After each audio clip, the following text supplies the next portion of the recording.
হইতে পারছ না, কত মিথ্যা কথা কইতেছস, কত হিন্দু হইতে পারছ না তুই। না আমি হিন্দু হতে পারি না, হিন্দু হতে পারি না। তুই মিথ্যা কথা কইতেছস আমার লাগে। আমি তোরে না কই এই বিয়ের আসর থেকে বলে এই যে এর লিগে তুই আমার লাগে মিথ্যা কথা কইতেছস। আরে না রে বাবা, সত্যি আমি হিন্দু।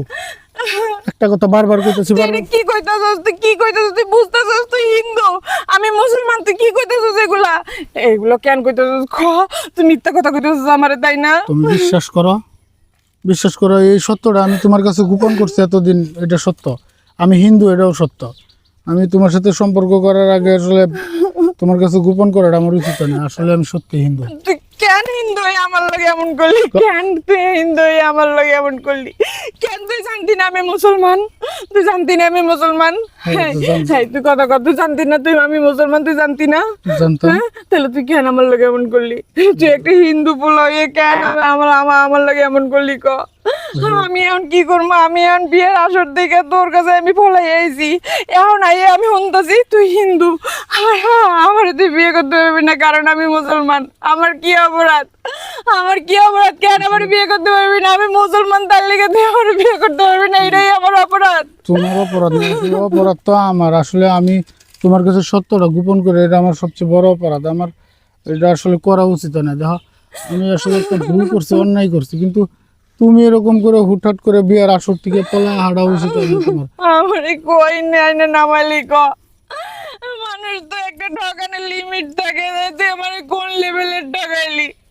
তুই আমার আমার আমার এই ভালোবাসা নিয়ে, আমার শহর ভালোবাসা নিয়ে কেন এমন করলি? আমার আমার শহর মনটা নিয়ে কেন এমন করলি? তুই আজকে কইতেছস তুই হিন্দু, আমার তুই বিয়ে করতে পারবি না। আমি এখন কই যাবো? আমি এখন কি করবো? তুমি তুমি তোমার বাড়িতেই ফিরে যাও। দেখো, এরকম করে তো আসলে আমি বাড়িতে ফিরে যাবো মানে? আমি বাড়িতে ফিরে যাবো মানে আমি বাড়িতে ফিরে যাই আমার কোনো মুখ আছে? আমার কোনো বাড়িতে যাই ফিরে যাওয়ার কোনো মুখ আছে? আমি বাড়িতে চিঠি লিখে তারপরে আমি এখানে আইছি যে আমি বিয়ে করতে পারবো না, এই বিয়ের আসর তোমরা বন্ধ করো, আমি চলে যাইতেছি। আমি একটা বুলারে ভালোবাসি, যারে ভালোবাসি সে অনেক ভালো, সে ফেরেশতার মতো একটা মানুষ, তোমাকে কাউরে লাগবে না। আমি তারে নিয়েই অনেক দূরে চলে যাইতেছি। তার জীবনেও তোমার কাছে এমন আছে, যদি আমি কেমনে যাবো ক? আমি কি করবো গো? তুমি এরকম ভাবে করছে, এখন তো পারবো না আমার বাড়িতে নিয়ে যাইতে। এরকম ভাবে তোমার বিয়া করতেও পারবো না হুটহাট করে। আর তাছাড়া আমি যদি হিন্দু না হইতাম, একটা কথা ছিল, আমি হিন্দু, তোমার আমি কেমনে কি? এমন করিস না দেখ, তোর পায়ে পড়ি, তোর পায়ের কাছে আমার একটু চাই দে। আমার কোনো জায়গা নাই তোর ছাড়া। তুই এখন কইস না তুই হিন্দু আমি মুসলমান, এই দোয়ায় আমার তুই ঠকাইস না। যেটা সত্য এটা তো মাইনে নিতে হইব। যেটা সত্য এটা তো মাইনে নিতে হইব। আমি হিন্দু, হুটহাট করে তো আমার ধর্ম ছাড়া সম্ভব না।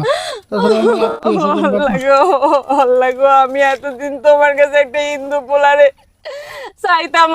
আল্লাহ গো, তুমি কেন আমারে তুমি এমন কেন আমার লাগে করলা গো?